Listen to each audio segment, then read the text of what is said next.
الرحمن الرحيم. الحمد لله الذي أنزل على عبده الكتاب ولم يجعل له عوجا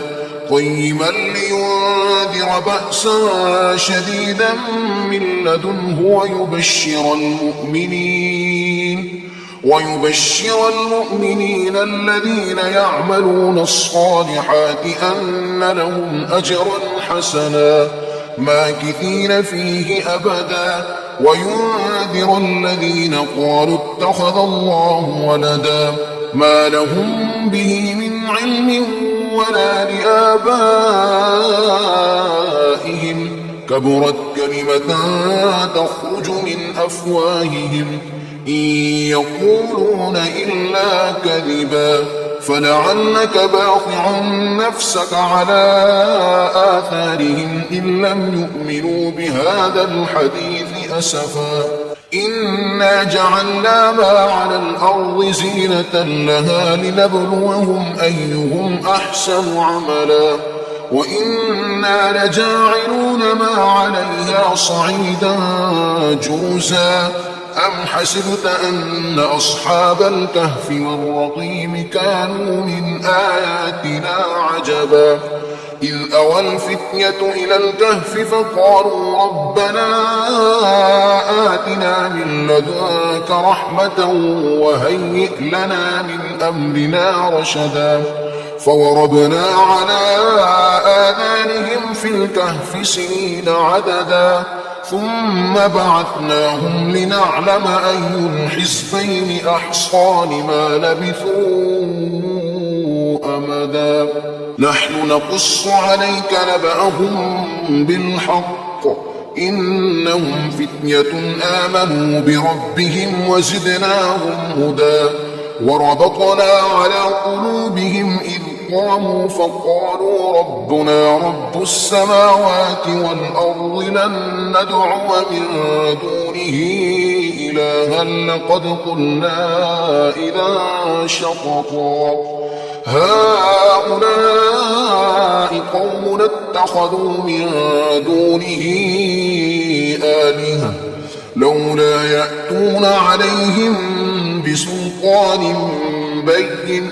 فمن أظلم ممن افترى على الله كذبا وإذ اعتزلتموهم وما يعبدون إلا الله فأووا إلى الكهف ينشر لكم ربكم من رحمته ويهيئ لكم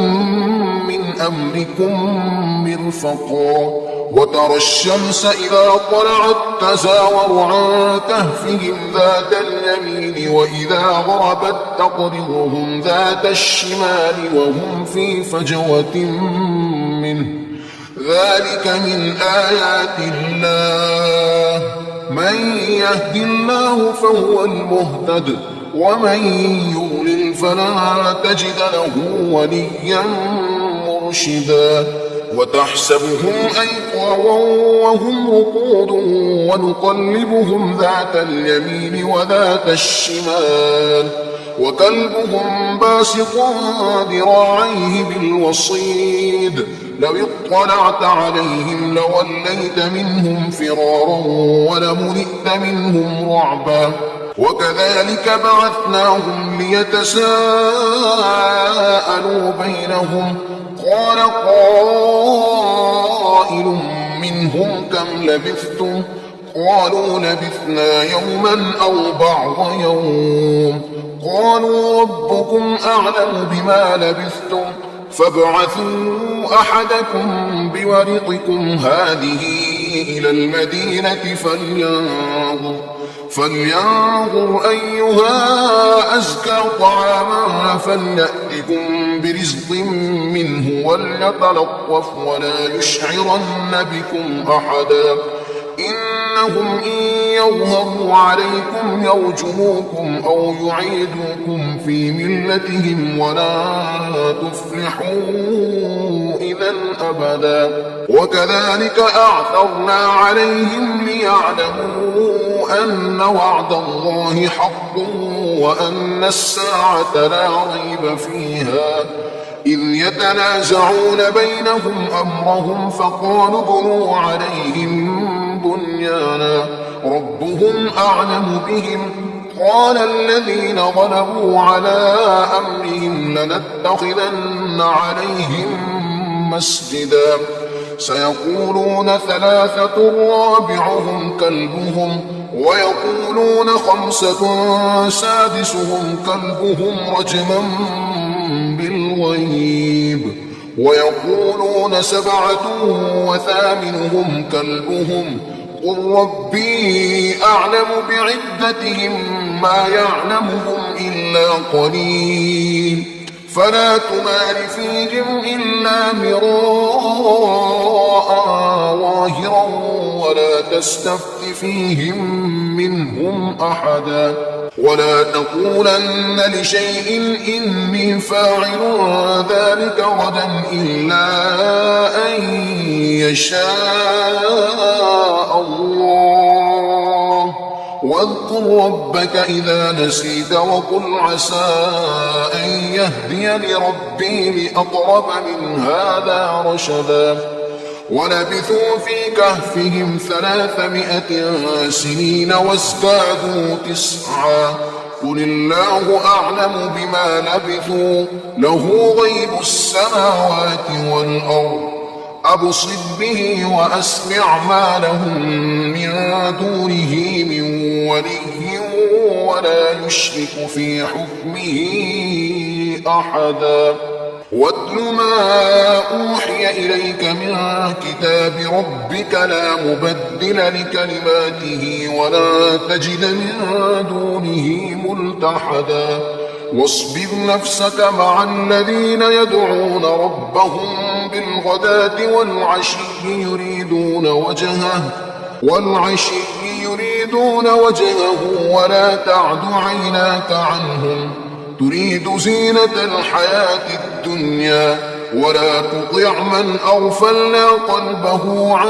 ذكرنا واتبع هواه وكان أمره فرطا وقل الحق من ربكم فمن شاء فليؤمن ومن شاء فليكفر إنا أعتدنا للظالمين نارا أحاط بهم سرادقها وإن يستغيثوا يغاثوا بماء كالمهل يشوي الوجوه بئس الشراب وساءت مرتفقا إن الذين آمنوا وعملوا الصالحات إنا لا نضيع أجر من أحسن عملا أولئك لهم جنات عدن تجري من تحتهم الأنهار يحلون فيها من أساور من ذهب ويلبسون ثيابا خضرا من سندس واستبرق متكئين فيها على الأرائك نعم الثواب وحسنت مرتفقا واضرب لهم مثلا الرجلين جعلنا لأحدهما جنتين من أعناب وحففناهما بنخل وجعلنا بينهما زرعا كلتا الجنتين آتت أكلها ولم تظلم منه شيئا وفجرنا خلالهما نهرا وكان له ثمر فقال لصاحبه وهو يحاوره أنا أكثر منك مالا وأعز نفرا ودخل جنته وهو ظالم لنفسه قال ما أظن أن تبيد هذه أبدا وما أظن الساعة قائمة ولئن رددت إلى ربي لأجدن خيرا منها منقلبا قال له صاحبه وهو يحاوره أكفرت بالذي خلقك من تراب ثم من نطفة ثم سواك رجلا لكن هو الله ربي ولا أشرك بربي أحدا ولولا إذ دخلت جنتك قلت ما شاء الله لا قوة إلا بالله إن ترني أنا أقل منك مالا وولدا فعسى ربي أن يؤتيني خيرا من جنتك ويرسل عليها حسبانا من السماء فتصبح صعيدا زلقا أو يصبح ماؤها غورا فلا تستطيع له طلبا وأحيط بثمنه فأصبح يقلب كفيه على ما أنفق فيها وهي خاوية على عروشها ويقول يا ليتني لم أشرك بربي أحدا ولم تكن له فئة ينصرونه من دون الله وما كان منتصرا هنالك الولاية لله الحق هو خير ثوابا وخير عقبا واضرب لهم مثل الحياة الدنيا كماء أنزلناه من السماء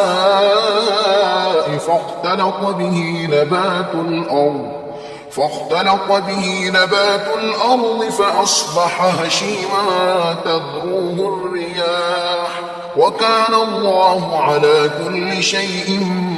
مقتدرا المال والبنون زينة الحياة الدنيا والباقيات الصالحات خير عند ربك ثوابا وخير أملا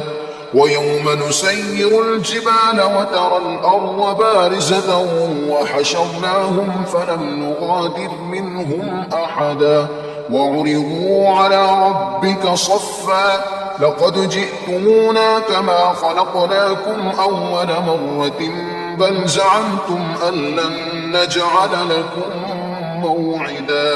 ووضع الكتاب فترى المجرمين مشفقين مما فيه ويقولون يا ويلتنا ما لهذا الكتاب لا يغادر صغيرة ولا كبيرة إلا أحصاها ووجدوا ما عملوا حاضرا ولا يظلم ربك أحدا وإذ قلنا للملائكة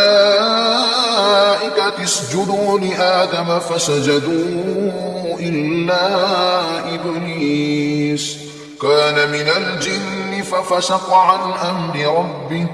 أفتتخذونه وذريته أولياء من دوني وهم لكم عدو بئس للظالمين بدلا ما أشهدتهم خلق السماوات والأرض ولا خلق أنفسهم وما كنت متخذ المضلين عضدا ويوم يقول نادوا شركائي الذين زعمتم فدعوهم فلم يستجيبوا لهم وجعلنا بينهم موبقا ورأى المجرمون النار فظنوا أنهم مواقعوها ولم يجدوا عنها مصرفا ولقد صرفنا في هذا القرآن للناس من كل مثل وكان الإنسان أكثر شيء جدلا وما منع الناس أن يؤمنوا إذ جاءهم الهدى ويستغفروا ربهم إلا أن تأتيهم سنة الأولين أو يأتيهم العذاب قبلا وما نرسل المرسلين إلا مبشرين ومنذرين ويجادل الذين كفروا بالباطل ليدحضوا به الحق واتخذوا آياتي وما أنذروا هزوا ومن أظلم ممن ذكر بآيات ربه فأعرض عنها ونسي ما قدمت يداه إنا جعلنا على قلوبهم أكنة أن يفقهوه وفي آذانهم وقرا وإن تدعهم إلى الهدى فلن يهتدوا إذا أبدا وربك الغفور ذو الرحمة لو يؤاخذهم بما كسبوا لعجل لهم العذاب بل لهم موعد لن يجدوا من دونه موئلا وتلك القرى أهلكناهم لما ظلموا وجعلنا لمهلكهم موعدا وإذ قال موسى لفتاه لا أبرح حتى أبلغ مجمع البحرين أو أمضي حقبا فلما بلغا مجمع بينهما نسيا حوتهما فاتخذ سبيله في البحر سربا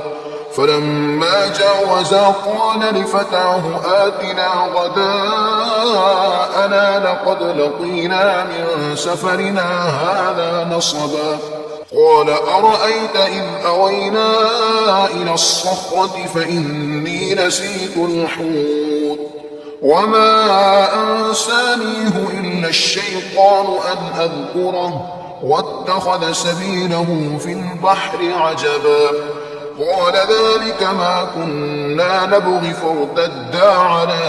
آثارهما قصصا فوجدا عبدا من عبادنا آتيناه رحمة من عندنا وعلمناه من لدنا علما قال له موسى هل أتبعك على أن تعلمني مما علمت رشدا قال إنك لن تستطيع معي صبرا وكيف تصبر على ما لم تحط به خبرا قال ستجدني إن شاء الله صابرا ولا أعصي لك أمرا قال فإن اتبعتني فلا تسألني عن شيء حتى أحدث لك منه ذكرا فانطلقا حتى إذا ركبا في السفينة خرقها قال أخرقتها لتغرق أهلها لقد جئت شيئا إمرا قال ألم أقل إنك لن تستطيع معي صبرا قال لا تؤاخذني بما نسيت ولا ترهقني من أمري عسرا فانطلقا حتى إذا لقيا غلاما فقتله قال أقتلت نفسا زكية بغير نفس لقد جئت شيئا نكرا قال ألم أقل لك إنك لن تستطيع معي صبرا قال إن سألتك عن شيء بعدها فلا تصاحبني قد بلغت من لدني عذرا فانطلقا حتى إذا أتيا أهل قرية استطعما أهلها فأبوا أن يضيفوهما فوجدا فيها جدارا يريد أن ينقض فأقامه قال لو شئت لاتخذت عليه أجرا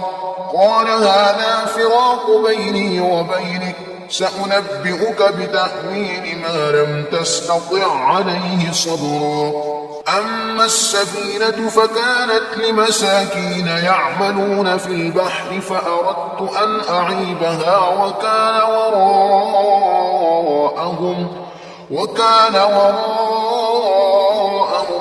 ملك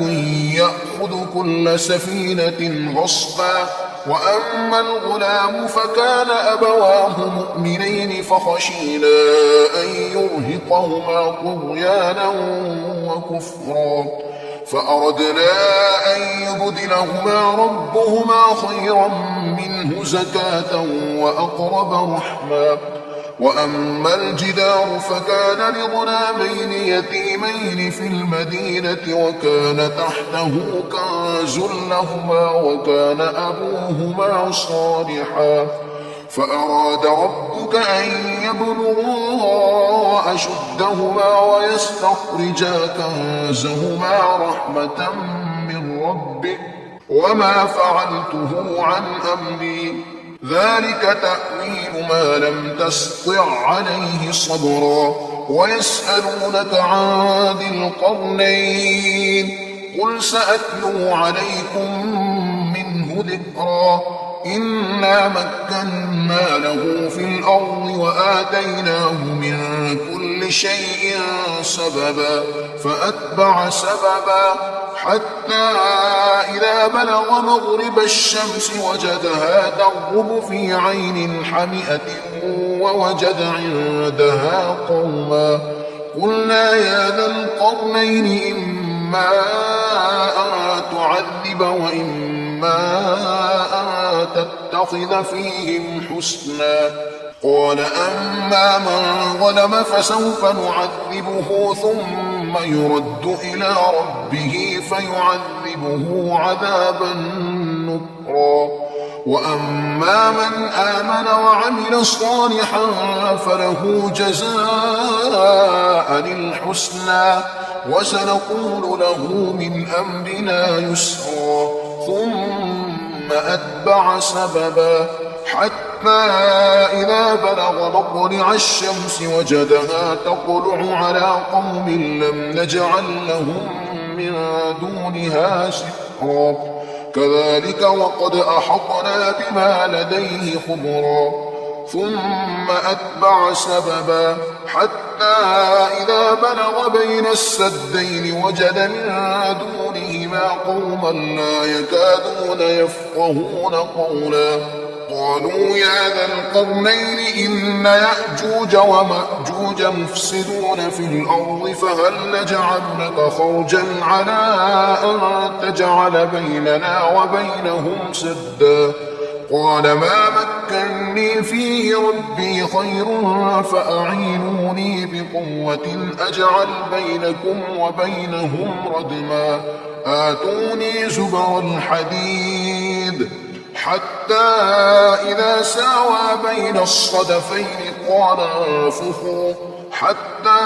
إذا جعله نارا قال آتوني أفرغ عليه قطرا فما استطاعوا أن يظهروه وما استطاعوا له نقبا قال هذا رحمة من ربي فإذا جاء وعد ربي جعله دكاء